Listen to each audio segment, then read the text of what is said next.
xamante ne dañ naan jënd maanaam ci aaro yi mooy rabu arène nationale. maanaam ñaan laa mën ci boppam.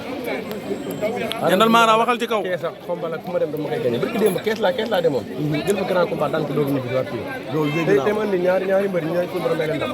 damaa mën a ñaan nekkul ay damaa mën ay raanu wala damaa mën teere ñaan laa mën suñu borom ma defal loolu. sa diggante mbër yaa ngi ciy gis sa bopp.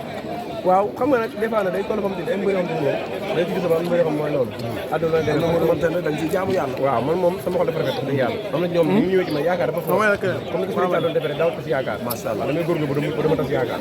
suba tey la 2 août suba la 3 mën nañ laa xaar ci diggante Eumeu Sène Franc ak yeneen combat yi. am na comité liggéeyal nag. li may liggéeyal mooy daan suba incha allah. grand combat. ci grand combat bi wala. ci grand combat bi. kan la.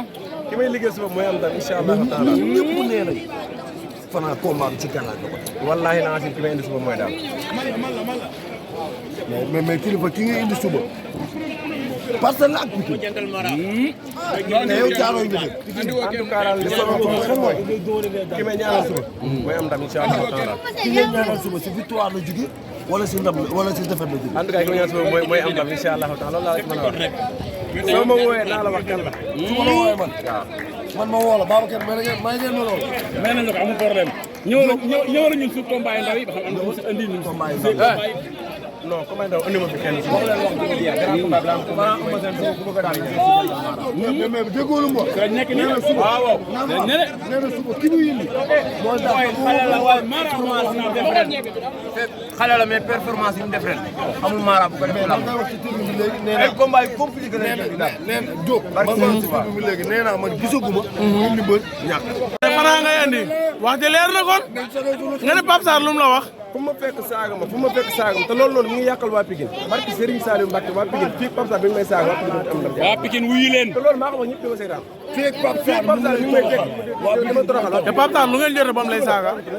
Jëndal Mara Pape Sarr loo leen jotee ba mu lay saaga. maa moom dara judd moom man dañ maa dikk micro ma gis li ma gis wax ko te lamb Franc ak Ama Baldé. waaw loolu la ma toppee ba léegi mais mënu ci man dara. te lamb Franc Ama Baldé man ngeen njëkk a toog sama plateau ne ma takkal téere Franc day daan Ama Baldé. ba pare na daggal dugal bu la neexee ne ma daggal dugal am beneen kilifa bu dugg dévier ko nga ñëwaat plateau nga wootewaat plateau ne kee dama koy dévier Franc combat bi bu doon tey day daan ki nga xamante ne mooy Ama Baldé.